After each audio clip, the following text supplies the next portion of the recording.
রুকে ওস্তাদের ভূত বলল, এক কাজ কর, আমি লিস্টে দিয়ে দিচ্ছি, তুই এক্ষুনি দৌড়ে গিয়ে আমাদের ডেরা থেকে মাল নিয়ে আয়। তোমার সামনে আমরা একটা পেটো বানাবো, তোমার সামনে সে পেটো ফাটাবো, তুমি বলবে যে কোনটা ভালো, বুঝলে?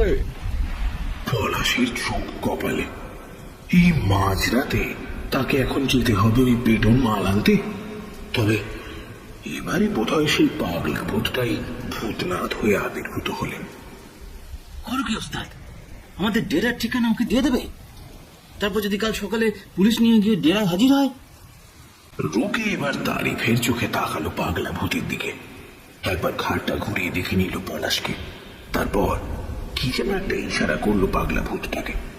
পাগলা ভূত ঠিক আগের বারের মতোই উড়ে এসে সপাটে একটা ঘুষি চালালো পলাশের নাক লক্ষ্য করে। তবে এবারে বোধহয় ইচ্ছে করেই লক্ষ্যভ্রষ্ট হলো। মুঠো করা হাতটা ঠিক নাকের ওপর দিয়ে ঘুরিয়ে নিল। ঘুষি লাগলো না, কিন্তু গরম হাওয়া গেল। এই বেগর বাই করবি না কিন্তু, ডেরার ঠিকানা কাউকে বলবি না, নাহলে মনে আছে তো? পাগলা ভূত হাতের মুঠিটা একবার ঘুরিয়ে নিল। আরে আমার কি মাথা খারাপ নাকি? ডেরার ঠিকানা বলে লাভ কি? পুলিশের সাথে আমার দোস্তি আছে নাকি? কিন্তু আমি বলেছিলাম, সত্যি এসবের দরকার আছে নাকি? মানে রাত প্রায় শেষ হতে গেল, এখনো আপনাদের লাশের সেলাই শেষ হলো না, আর আপনারা এখন বোমা বাঁধবেন, সেটা আবার ফাটাবেন। মানে ব্যাপারটা একটু ভেবে দেখুন বাবুরা। পলাশ যতটা সম্ভব বিনয়ের সাথে বলল, কিন্তু তাতে কি আর ভবি ভুলবার। দুই গুন্ডা ভূতের মধ্যে খানিকক্ষণ পরামর্শ চলল। কি যে গুজগুজ ফুসফুস চলল কে জানে। রুকে গুন্ডার ভূতটাই খানিকক্ষণ পরে এগিয়ে এসে বলল, তোমাকে আমাদের চিন্তা করতে হবে না, তুমি যাও ডেরায় মালপত্র নিয়ে এসো। কে তো আর ল্যাটা ওখানে মাল খেয়ে পড়ে আছে বোধহয়, ওদের পাশ কাটিয়ে পেটোর মাল নিয়ে তাড়াতাড়ি চলে আসবে, বুঝছো? এর মধ্যে আমরা দুজনকে সেলাইটা করে নেবো, কি ঠিক আছে তো? পলাশ খানিকটা থতমত খেয়ে গেল। তার কাজ অন্য কেউ করে দেবে? না না না, এ একেবারে বরদাস্ত নয়। আর এ কাজে পলাশের যথেষ্ট নাম ডাক আছে, সে মোটেই বস্তা সেলাইয়ের মতো এবড়ো খেবড়ো টান মারে না। আরে যার তার হাতে যা কিছু মানিয়ে যায় নাকি? হ্যাঁ, তোরা পেটো বাঁধিস ঠিক আছে, তা বলে পলাশের কাজ সেটাও তোরা পারবি? শেষকালে সকালে যখন তোদের বউ ছেলে মেয়ে লাশ নিতে আসবে, কি দেখবে এদিকে তুলো ঝুলছে, ওদিকে সুতো ঝুলছে, পেটের কাছে বেশ খানিকটা ফাঁকা হয়ে আছে। না না না না, এরকম হলে পলাশের নাম বদনাম হয়ে যাবে। আরে শুধু শুধু দাঁড়িয়ে ভাবছো কেন? যা তাড়াতাড়ি মালটা নিয়ে এসো। পলাশ আর ওদের বুঝিয়ে পারল না। এই মাঝ রাতেই তাকে যেতে হলো রুকে আর বোঁদের গোপন ডেরায়। দুটো মাতাল সেখানে টং হয়ে পড়ে আছে। এসব হারামিগুলো কেন যে মাল খায় ভগবানই জানেন। পলাশ বোতলের পর বোতল রোজ রাতে সাবার করে দেয়, কিন্তু তার চোখে ঘোর লাগে না। সবকিছু একদম পরিষ্কার দেখে সে। হাত পা একেবারে দারুণ চলে। রুকে আর বোঁদে গুন্ডার ভূত তাকে সব বলে দিয়েছিল, কোথায় কি রাখা আছে, কোন জিনিসটা কতখানি নিতে হবে, একেবারে সুন্দর করে বুঝিয়ে দিয়েছিল। পলাশও বাধ্য ছেলের মতো ঝটপট সব পড়তে লাগলো ঝোলায়। মাঝে মাঝে এই মাতালগুলোর গায়ে পা লেগে যাচ্ছিল, তার আর চোটে খেয়াল ছিল না। একবার জোরে একটা লাঠি মেরে দিয়েছিল একজনের পেটে। সে বেটা লাঠি খেয়ে মালের ঘরে চেঁচিয়ে বলল, এই বেটা বোধে আরামজাদা, তোর কথা আমি পরিষ্কার বলে দেখবে, কাল হিসেব তোরে গরম করে গুলি মেরে দিয়ে যাবে শুয়ারের পাশ। পলাশ মনে মনে হাসল। বোঁদে পালোয়ান যে সাগরেদদের বাঁচাবার জন্যই ডেরার কথা পলাশকে জানাতে চাইছিল না, আসলে সেই সাগরেদরাই ওর কথা পুলিশকে জানিয়ে দিয়েছে। কথাটা ভাবার পরেই পলাশ একবার ভেঙচি কাটল। জানাবেই তো, যা রকচটা গুন্ডা, নির্ঘাত উঠতে বসতে খেলাতো সাঙ্গাতগুলোকে। পলাশ আর কিছু না ভেবে সব মালপত্র হাতে এসে হাজির হলো সেই লাশ কাটা ঘরে। দুই ভূতকে দেখে প্রথমেই পেট ফেটে হাসি পেল পলাশের। যা ভেবেছিল ঠিক তাই, দুজনেরই সেলাইয়ের হাত চমৎকার। পেট ফেটে তুলো উপচে পড়ছে। পাগলা ভূতের মাথার সেলাই থেকে লম্বা লম্বা সুতো ঝুলছে। তোমাদের লাশের যা অবস্থা, কাল তোমাদের বউ এসে তোমাদের লাশ চিনতে পারবে না। তারপরে এই লাশ না নিয়ে চলে গেলে কিন্তু ঠান্ডা ঘরে পচে মরতে হবে। দুই ভূতই মুখ কাঁচু মাচু করে বসে রইল। ঠিক আছে তাড়াতাড়ি কর যা করার, আমি দেখছি কতটা কি ম্যানেজ করা যায়। লাশ কাটা ঘরের মেঝেতে ঠ্যাং ছড়িয়ে দুই ভূত বোম বাঁধতে বসল। পলাশ এদিক ওদিক দিয়ে হাত চালিয়ে সেলাইগুলো ঠিক করতে লাগলো নিজের মতো। ওদের স্যারদের কাছ থেকে শোনা কথাগুলো বলবে নাকি পলাশ, একবার ভাবলো সে। হ্যাঁ, নিশ্চয়ই বলা উচিত। শুধু শুধুই অনেক মার খেয়েছে পলাশ। আসল কথাটা জানানো দরকার। তার জন্য যাবার আগে যদি আসল লোককে দু চারটা দিয়ে যায়, তাতে আর মন্দ কি। আমি জানতে পেরেছি কে তোমাদের কথা জানিয়েছে। মন দিয়ে বোমা বাঁধছিল বোঁদে পালোয়ান। কথাটা শুনেই কেমন যেন ঘট করে তাকালো। তোমাদের চেলারা। পলাশ ডেরায় গিয়ে যা শুনেছিল সবটাই খুলে বলল। দুই ভূত নিজেদের মধ্যে একবার তাকালো, কিছুই বলল না। পলাশ ঠিক বুঝতে পারল না ব্যাপারটা কি হলো। দুজনেই হঠাৎ করে এরকম ঠান্ডা মেরে গেল কেন কে জানে। প্রায় ঘন্টা খানেক ধরে চলল তাদের কাজ। ওদিকে ভোরের আলো প্রায় ফুটে আর কি। বোমা বাঁধা শেষ হলে এবারই রোকে ভূত পড়ল। এবার তো এটা ফাটানোর ব্যবস্থা করতে হবে গুরু। পলাশ আটকে উঠল। এই হাসপাতালের সামনেই না বোমাটা ফাটিয়ে দেয়, এক্ষুনি তবে পুলিশ দমকল সব ছুটে এসে একেবারে হইচই বাঁধবে। কোথায় ফাটাবে? হাসপাতালে ফাটিও না কিন্তু। না মাথা খারাপ নাকি? এখানে পড়লে হাসপাতাল আর থাকবে না, আর আমাদের বডিগুলো কি হবে তখন? পাগলা ভূত বিজ্ঞের মতো কথাখানা বলল। তারপরেই পলাশকে জাপটে ধরে হুশ করে উড়ে গেল জানলা দিয়ে। পিছন পিছন বুকের ভূত উড়ে আসছে। হ্যাঁ, বহুদিনের ইচ্ছে ছিল পলাশের বড় লোকদের মতো প্লেনে চড়ে উঠবে।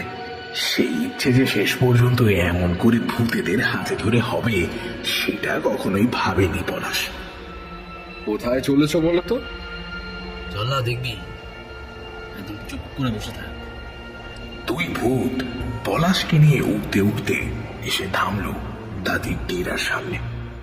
তারপর প্রথমে পাগলা ভূত তার পেটোখানা ছুঁড়ে মারল ডেরার দিকে। দড়াম করে সেটা ফাটলো। মনে হলো পুরো এলাকাটাই যেন কেঁপে উঠল।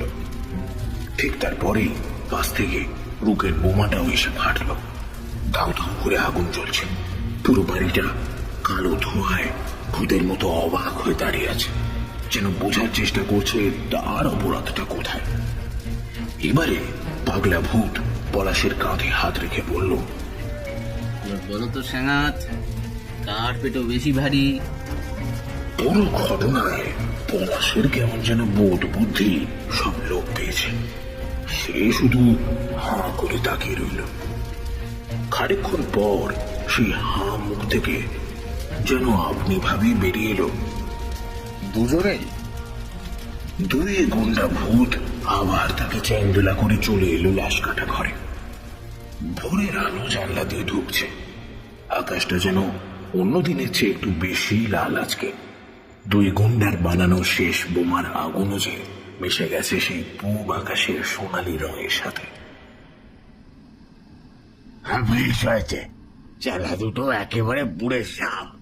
ঠিক হয়েছে, গুরু হলো গিয়ে বাপের মতো, সে বউ আমাদের চুরি হোক না কেন। বেশ বড় নেতার মতো বক্তৃতা দিতে শুরু করেছিল ভিখারিটা। তারপর হঠাৎ করে মনে হলো আজ জুয়া খেলার পয়সা না পেয়ে বাপের গলায় পয়সা ঢেলে মেরে ফেলল। কিন্তু ছেলেটার কি হলো? ওকে নিশ্চয় পুলিশ নিয়ে গেছে। ঘা কত দেবে পেলে হারামিটাকে কে জানে। মেরেছে তো একটা কানা ভিখিরি, শহরের জঞ্জাল, হয়তো ছেড়েই দেবে ওকে। তার উপর পার্টি অফিসের দাদারা আছে, ছেলেটা তো কিসব করে ওদের জন্য, বোধহয় ওরাই ছাড়িয়ে নিয়ে আসবে। কি হলো, থম মেরে গেলে যে? আমার ছেলেটার কি হলো জানো কিছু? পলাশ প্রমাদ গুনল। গুন্ডা ভূতগুলোর গল্প শুনে এই মালটা আবার খার খেয়ে গেল না তো? বলবে হয়তো চল দেখে আসি ছেলেটা কেমন আছে, আজ রাতে ভাত খেয়েছে নাকি, না হলে খানিক খুচরো পয়সায় খাইয়ে আসবো। তাড়াতাড়ি কথা ঘোরাবার জন্য আবার কথার খেই ধরেই শুরু করলো পলাশ। যাই হোক বাবা, গরুর কথা আর বলো না। একবার এই মাস্টারের পাল্লায় পড়েছিলাম, তাও আবার অঙ্কের মাস্টার। ওর চেয়ে মনে হয়েছিল রুকে গুন্ডা, বঁধে পালোয়ান অনেক ভালো। বিকিরি ভূতটা ছেলের কথা ভাবতে ভাবতে প্রায় সমাধি অবস্থায় চলে গিয়েছিল। অঙ্ক মাস্টারের কথা শুনে খিলখিল করে হেসে উঠল সে। অঙ্ক মাস্টারের ভূত নির্ঘাতকে অঙ্ক শেখাতে বসেছিল। 2 আর 2 4। দোষ অত সোজা নাকি? ওসব অঙ্ক তো আমিও জানি, ক্লাস 9 অব্দি পড়েছি। হ্যাঁ, ঠিক ঠিক ঠিক, তুই বাপ কম পণ্ডিত নাকি? তা সেদিন কি হলো সেটা বল। তাই অঙ্কের মাস্টার মরল কেমন করে? মানে অপঘাতে না মরলে এই লাশ কাটা ঘরে তো খুব একটা বড় আসতে হয় না। নিশ্চয়ই অঙ্ক ভাবতে ভাবতে রেল লাইনে কাটা পড়েছে। তার চেয়েও মারাত্মক। পলাশ হাত বাড়ালো বোতলটার দিকে, কিন্তু সেটা এখন ফাঁকা। দুঃসারা, তোমার সাথে বকে বকে গলা আমার একেবারে শুকিয়ে গেল। কেমন ভূত গো তোমরা, একটু হাতে তালি মেরে মালটাল আনতে পারো না? না রে বাবা, আমার সবে সবে ভূত হয়েছি, এইসবই তো জানবো কি করে। দূর হ, কোনো কমবেন নয়। দূর, নেশা উঠে গেলে এ ঘরে থাকবো কি করে শালা? গা দিয়ে মরা পচা গন্ধ বেরোচ্ছে, মুখখানা অমন করে হাঁ করা। পয়সা গিলে গিলে টাকাটা যেমন হাঁ হয়েছিল তেমনই রয়ে গিয়েছে। এমন একটা লোকের সাথে, মানে ভূতের সাথে একসাথে থাকা যায় নাকি? ভিখিরিটা মুখ গোমরা করে বসে রইল। পলাশ সেই দিকে একবার তাকিয়ে মুখ ফিরিয়ে নিল। লাশ কাটার টেবিলে বসে পা দোলাতে দোলাতে পলাশ আবারও ফিরে গেল অতীতে। সেদিন পূর্ণিমার রাত ছিল। বউ পরদিন বাপের বাড়ি যাবে। প্রথম খোকাটা হবে তার কয়েকদিন বাদে। বউ বারবার বলে দিয়েছিল তাড়াতাড়ি বাড়ি ফিরতে, কিন্তু এ ঘর তো এমনই যেখানে ঢোকা যায় নিজের মর্জিতে, কিন্তু বের হতে হয় অন্য কারো ইচ্ছাতে। একজন অঙ্কের মাস্টার মরেছে গলায় দড়ি দিয়ে সুইসাইড করে। অবশ্য কেন সুইসাইড করলো সেটা কেউ জানে না, কিছু লিখেও জাননি তিনি। পলাশ লাশখানা একবার দেখল। বয়স বেশ হয়েছে, 70-এর কাছে তো হবেই, তবে হাড় গোড়গুলো এখনো বেশ মজবুত আছে। গলায় ফাঁস লাগাতে তো টুলের উপর উঠতেই হবে, তার মানে হাঁটুর জোর আছে বলতে হবে। কিন্তু হাঁটুর জোর থাকলেও মনের জোর এত কম কেন খেয়ে জানে। ডাক্তার বাবুরা পেটটা কেটে একদম ফালা ফালা করে চলে গেছে। কেউ কিছু খাইয়ে তারপর ঝুলিয়েছে কিনা জানার জন্য। পাকস্থলী, কিডনি কিচ্ছু বাদ দেয়নি, সব বার করে এনেছে। হৃৎপিণ্ডটা নিয়েও প্রচুর কাটাছেড়া করেছে। পলাশ মন দিয়ে সেলাই করছিল, তবে মন থেকে প্রশ্নটা কিছুতেই যাচ্ছিল না। এরকম একটা লোক হঠাৎ করে সুইসাইড করতে গেল কেন? আরে বাবা পলাশ, কি এত ভাবছো বলো তো? মাস্টারটা মরলো কেন, তাই তো? সত্যি এটা একটা বড় প্রশ্ন বটে। আরে বাবা ধরে নাও না, একটা অঙ্কের হিসেব মেলাতে পারছিলাম না, তাই একবার মরে জানার চেষ্টা করলাম কোনটা ঠিক।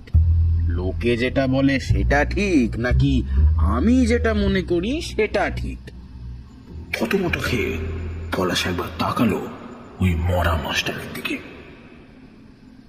গলায় দড়ি দিয়ে মরেছে, তাই জন্যই চোখগুলো ঠিকরে আছে, জিভটাও ঝুলে গেছে, দাঁতের চাপে জিভ বোধ হয় একটু ফুটো হয়ে গেছে। মনে হয় লোকে যেটা বলে সেটাই ঠিক, আপনার মাথায় গন্ডগোল রয়েছে। কে বললো তোমায়? কে আবার বলবে, নিজের চোখেই তো দেখছি। আপনি অঙ্ক মেলাতে পারেননি বলে গলায় দড়ি দিয়ে ঝুলে পড়লেন। এটাকে পাগলামির লক্ষণ ছাড়া আর কি বলবো?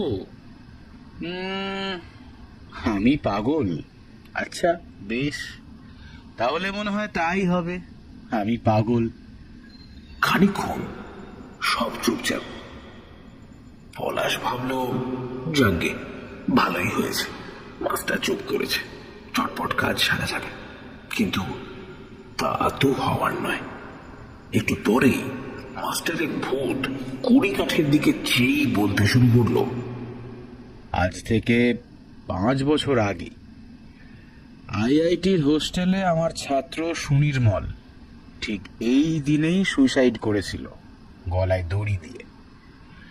ওর উচ্চতা ছিল 5 ফুট 8, বিছানা থেকে পাখার দূরত্ব ছিল 5 ফুট 10, মানে শুধু 2 ফুটের দূরত্বে ঘরে একটাও টুল পাওয়া যায়নি। ওরা বলেছিল 2 ফুট দূরত্ব বিছানা থেকে লাফিয়েই নাকি পাখার সাথে দড়িটা বেঁধেছিল। জানো, আমি কিন্তু আজ অনেকবার চেষ্টা করলাম, দড়িটা পাখায় গিয়েছিল ঠিকই, কিন্তু পাখায় বাঁধতে পারিনি, টুল আমাকে নিতেই হয়েছিল। পলাশ হাঁ করে চেয়ে রইল, কিছুই বুঝতে পারল না। কিছু বুঝতে পারলে? না। পলাশের কথায় মনে হলো মাস্টারের ভূত ভীষণ দুঃখ পেয়েছে। তুমিও বুঝতে পারলে না? এমন কি কঠিন অঙ্ক বলো তো, তুমিও বুঝতে পারছো না? সুনির্মলের উচ্চতা 5 ফুট 8, বিছানা থেকে পাখার দূরত্ব 5 ফুট 10। তাহলে সুনির্মল টুল ছাড়া পাখার সাথে দড়ি বাঁধলো কেমন করে? পলাশ এখনো ঠিক বুঝে উঠতে পারল না যে মাস্টার সুইসাইড করেছে, তাতে সুনির্মলের উচ্চতা, বিছানা থেকে পাখার দূরত্ব, এসব জেনে কি হবে। পলাশ ঠিক আগের মতোই হাঁ করে চেয়ে আছে। ওদেরকে বোঝাতে চেয়েছিলাম, গলায় দড়ি দিয়ে সুইসাইড করতে গেলে একটা টুল অন্তত লাগে, টুল ছাড়া পাখার সাথে দড়ি বাঁধা অসম্ভব। এবারে বোধ হয় পলাশ খানিকটা বুঝতে পেরেছে। মাস্টারের কোনো এক ছাত্র 5 বছর আগে এই দিনে সুইসাইড করেছিল, তবে মাস্টারের মনে হয় সেখানে কোনো একটা গন্ডগোল ছিল। ঘরে কোনো টুল ছিল না। ছেলেটা যতই লম্বা হোক না কেন, পাখায় দড়ি বাঁধার জন্য টুল তো একটা লাগবেই।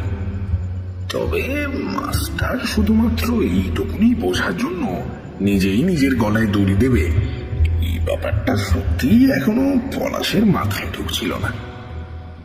আপনার ছাত্র এমনি এমনি সুইসাইড করেনি, সেটা বুঝতে আপনি নিজেই মরে গেলেন। আরে এ আবার কেমন ধারার কাণ্ড!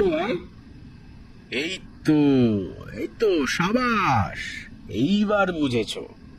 তাহলে তুমি বুঝেছো তো, টুল ছাড়া কেউ গলায় দড়ি দিতে পারে না। তার মানে সুনির্মলকে কেউ খুন করেছিল। 5টা বছর ধরে কাউকে আমি কথাটা বোঝাতে পারলাম না, আর এটাই আমার সব থেকে বড় দুঃখ। যাদের বোঝাতে পারেননি তারা এখন বুঝবে না। আপনি গলায় দড়ি দিয়ে দিলেই যদি ওরা সব বুঝে যেত, তাহলে আর ভাবনা ছিল না। তুমি তো কত মরা দেখেছো, হ্যাঁ? যারা গলায় দড়ি দিয়ে মরেছে তাদেরও তো দেখেছো। কাউকে দেখেছো আধ বোঝা চোখে ঘুমিয়ে থাকতে? হ্যাঁ, এই তো আমি সুইসাইড করেছি, গলায় দড়ি দিয়েছি। আমার চোখগুলো দেখো কেমন যেন ঠিকরে বেরিয়ে আসছে। আর সুনির্মলের চোখগুলো, হ্যাঁ মনে আছে কেমন ছিল? পলাশ এবারে সত্যি অবাক হলো। কে সুনির্মল, তার কি হয়েছিল, তার জন্য মাস্টার কেন গলায় দড়ি দিল, এসব সে কিছুই বুঝতে পারছে না। এই তুমি চুপচাপ শোতো দেখি, আমাকে আমার কাজটা চটপট ছাড়তে দাও। মাস্টারের ভূত এবারে সোজা হয়ে বসলো, দুটো হাত দিয়ে পলাশকে তুলে নিল মাথার উপরে। হ্যাঁ, কি ভেবেছো কি? মস্করা হচ্ছে? কেন শুনবে না? তোমাকে সবটা শুনতে হবে। ইয়ার কি নাকি? পেশা, মাগি, গুন্ডা সকলের কথা শোনো, আর আমার বেলায় ফক্কা? হ্যাঁ, আমরা সব শিক্ষিত মানুষ, সাধারণ মানুষ, তাই আমাদের কোনো দুঃখ থাকতে পারে না, কি তাই তো? কেউ শোনে না আমাদের কথা, না সরকার শোনে, না পুলিশ শোনে, না নেতা শোনে, কেউ শোনে না। নাটকে উপন্যাসও লেখা হয় না আমাদের কোনো কথা। আরে পাবলিক খাবে না তো? আমরা ছোট লোকদের মতো চেঁচিয়ে কানতে পারি না, খিল্লি করতে পারি না, তাই আমাদের গল্পগুলো একেবারে পানসে হয়ে যায়, তাই না? নিপাট ভালো মানুষ মাস্টারটা যে হঠাৎ এরম খেপে যাবে সেটা কখনোই ভাবতে পারেনি পলাশ। আরে কি হলো, কি খেপলেন কেন হঠাৎ? শুনবো তো, কেন শুনবো না? আসলে ওই বউ বলছিল আজ তাড়াতাড়ি বাড়ি ফিরতে, কাল সকালে বাপের বাড়ি যাবে কিনা, এই মানে আপনার এই নাতি নাতনি কিছু একটা হবে আর কি। প্রথমবার তো নিজের মুখে নিজের ছেলে বলে হওয়ার কথা বলতে পলাশের কেমন যেন লজ্জা লজ্জাই হয়, তাই সামনে যে থাকে তার সঙ্গে ছেলে মেয়ের একটা সম্পর্ক বানানোর চেষ্টা করে। কাল সকালে বাপের বাড়ি যাবে তো আজ রাত থেকে তাড়াহুড়ো কি আছে? হ্যাঁ, আরে বাপের বাড়ি তো আর দিল্লি মুম্বাই নয়। না না, একেবারে কাছেই তো, কাঁচরাপাড়া ট্রেনে চেপে বসলেই হুশ করে পৌঁছে যাবে। তাহলে এত ফড়ফড় করছিস কেন? নাতি নাতনি তো তোর বউ বিয়োবে, তোর এত ফটর ফটর কেন? চুপ করে বসবি, বুঝলি? চুপ করে বসবি একদম, না হলে আজ এই কড়ি কাঠে আর একটা লাশ ঝুলবে বলে দিলাম। পলাশ চুপ করে গেল। এ মাস্টারের নির্ঘাত মাথার ব্যামো আছে, যা বলছে চুপচাপ শুনে নেওয়াই ভালো। বিগত বাই করলে এরপর হয়তো সত্যি সত্যি কড়িকাঠ থেকে চলতে হবে, আর হয়তো ছেলে পোলের মুখ দেখতে পাওয়া যাবে না। মাস্টার কিছুক্ষণ থম মেরে বসে থাকা পলাশের দিকে চেয়ে হঠাৎ করেই খ্যাক খ্যাক করে হেসে ফেলল।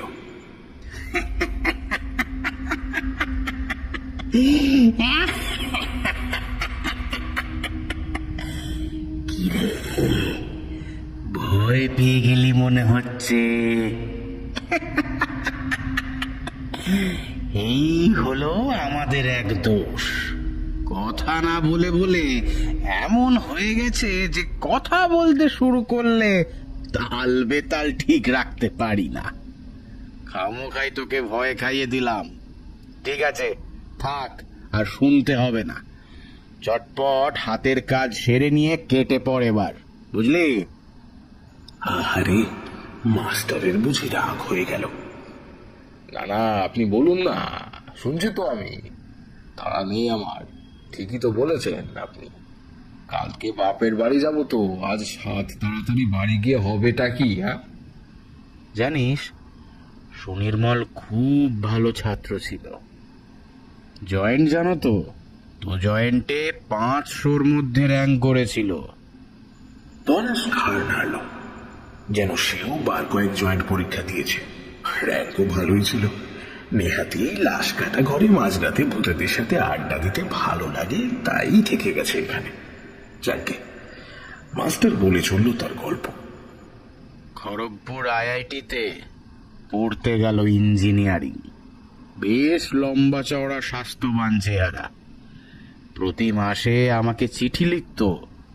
ছাত্র হলে কি হবে, ওই বয়সেই একটা থিওরি আবিষ্কার করেছিল, আর থিওরিটার কপি বিদেশেও কিন্তু পাঠিয়েছিল। আর তারপরেই একটা গন্ডগোল। ছেলেটা কেমন যেন বদলে গেল জানিস। চিঠিপত্র আসা কমে গেল। আগে 3-4 দিনের ছুটি একসাথে থাকলে বাড়িতে আসতো, আমাদের দেখা হতো, সেই সব পার্টও কিন্তু চুকে গেল। ফোনও করতো না খুব বেশি। ওর বন্ধুরা বলেছিল ঘরেও কেমন যেন একটা চুপচাপ থাকে, কাউকে কিছু বলতো না, কারোর সাথে কোনো কথাও বলতো না। তারপর একদিন হঠাৎ করে খবর এলো ওর ঘরেই নাকি ফ্যানের সাথে দড়ি বেঁধে ঝুলে পড়েছে। হ্যাঁ, আমার সুনির্মল ঝুলে পড়েছে দড়ি বেঁধে। কোনো সুইসাইড নোটও কিন্তু ছিল না, আর ওই যে বললাম টোলও কিন্তু ছিল না। যে বিছানায় উঠে সুনির্মল লাফিয়ে লাফিয়ে ফ্যানেতে দড়ি বেঁধেছিল সেই বিছানাটা একেবারে একেবারে টান টান করে পাতা, একটুও কিন্তু কুঁচকে যাওয়ার দাগ ছিল না জানিস। আর শুধু তাই না, গলায় দড়ি দিয়ে সুইসাইড করলে চোখ দুটো তো ঠিকই বেরিয়ে আসবে, কিন্তু সুনির্মলের চোখ আধ বোঝা ছিল, যেন মনে হচ্ছিল একেবারে শুয়ে আছে, ক্লান্ত হয়ে ঘুমিয়ে পড়েছে, এক্ষুনি উঠে পড়বে। এবার বল, আমি কিছু ভুল বলেছি? আমি জানি সুনির্মলকে খুন করা হয়েছিল, ও নিজে নিজে মরেনি। আর জানিস, ওর থিওরিগুলো কিন্তু কোথাও পাওয়া যায়নি। ছেলেটা হঠাৎ করে যেন তার সমস্ত প্রতিভা নিয়ে একেবারে মিলিয়ে গেল পৃথিবী থেকে, কেউ খুঁজে পেল না। সবকিছু বুঝতে না পারলেও খানিকটা ধরতে পারলো পলাশ। কিন্তু আপনি মরলেন কেন? আপনার ছাত্রকে যে মারলো তারা তো এখনো ঘুরে বেড়াচ্ছে দিব্যি। তাদেরকে না ধরে আপনি নিজেই মরে গেলেন। ওপরে গিয়ে যখন আপনার ছাত্রর সাথে চা কফি খাবেন তখন তাকে কি বলবেন? মাস্টার হাঁ করে কিছুক্ষণ পলাশের দিকে তাকিয়ে রইল। দেখে বিভৎস মনে হলেও মনে হয় আগের মতো অতটাও রেঙে নেই, বরং সুর এখন আগের থেকে অনেকটাই নরম। চেষ্টা করেছি রে, অনেক চেষ্টা করেছি। 5টা বছর ধরে সবাইকে বোঝাতে চেষ্টা করেছি, পুলিশ, আদালত, সবাইকে, কিন্তু কেউ বুঝলো না। আরে তাই তো নিজে সুইসাইড করলাম। পুরোটা কিন্তু ভিডিও করেছি। প্রথমে বিছানার ওপর লাফিয়ে লাফিয়ে পাখায় দড়িও বাঁধার চেষ্টা করেছি, তারপর তুলে উঠে পড়ি, গলায় দড়ি দিয়েছি। এত দিনে ওরা বুঝবে? বল, ঠিক বুঝতে পারবে বল? হ্যাঁ, সুনির্মল নিচে গলায় দড়ি দেয়নি। বুঝো ভেলা, মাস্টার পারেও বটে। পলাশে খুব হাসি পাচ্ছিল মাস্টারের কথা শুনে, কিন্তু হাসতে সাহস হলো না। বলা যায় না, পাগলা মাস্টার যদি আবার রেগে যায়। কোনো মতে হাসি চেপে বিজ্ঞের মতো বলল পলাশ, আপনার ছাত্র যে কি সব আবিষ্কার করেছিল সেগুলো কোথায়? বিদেশে কোথায় পাঠিয়েছিল বললেন? তা সেখানে কেউ ঝেঁপে দেয়নি তো? তারপর হয়তো তারাই আপনার ছাত্রকে মেরে ঝুলিয়ে দিয়েছে। আর তাই যদি হয় তাহলে অনেক বড় খেলা। ও আপনি কেন, আপনার 14 গোষ্ঠী তুলে উঠে গলায় দড়ি দিলেও কিছুই মাত্র প্রমাণ করতে পারবেন না। কথাটা বলেই আবারও ঘাবড়ে গেল পলাশ। বলা তো যায় না কখন রেগে যায় মাস্টার। আবেগে এসে অনেক কথাই গড়বড় করে বলে গেছে সে। মাল খেলে পলাশের মাথা ঠিক থাকে না আসলে। সব কথা কি আর সবসময় বলতে আছে? হ্যাঁ, তবে মাস্টারকে দেখে মনে হচ্ছে এখনই রাগের মুডে নেই। ছেলেটা বোকার মতো সবাইকে বিশ্বাস করত, একেবারে পুরো থিওরিটা বিদেশে পাঠিয়ে দিয়েছিল। আর ওটাই ওর সব থেকে বড় কাল হয়েছিল, জানিস? সব থেকে বড় কাল। পলাশের দিকে খানিকক্ষণ চেয়ে রইল মাস্টার, তারপর বলল, তুমি হয়তো ঠিকই বলেছ, কিছুই হয়তো হবে না শেষ পর্যন্ত। লোকে জানবে সুনির্মল কাপুরুষের মতো সুইসাইড করেছিল, আর সেই দুঃখে তার পাগলা মাস্টারও নাকি সুইসাইড করেছে। সবাই হয়তো সেটাই বিশ্বাস করবে, তুইও হয়তো করছিস, তাই তো? কি আপনি এখনো কিছুই বোঝেননি। আপনি কি বুঝলাম তাতে কারোর কিছু যায় আসে না। বাবুরা যা বলবে সেটাই ঠিক। আমরা জন্ম থেকে এত মরা দেখি যে একজনকে দেখলেই বলতে পারি সে কিভাবে মরেছে, কখন মরেছে। তা আমাদের কথা কে শুনতে যায় বলুন তো? ডাক্তারবাবুরা আস্ত বডিটাকে ছিঁড়ে খুঁড়ে কাগজে যা লিখে দেয় সেটাই ঠিক। আপনার ছাত্রকেও নিশ্চয়ই ডাক্তারবাবুরা লিখেছিল গলায় দড়ি দিয়ে মরেছে, তাই সেটাই সবাই জানবে। এভাবেই হয়তো সব শেষ হয়ে যাবে। তা কি করে হতে পারে দেখিস পলাশ, একদিন সবাই জানতে পারবে। ডিভাইন জাস্টিস বলে কিন্তু একটা কথা আছে, জানিস তো?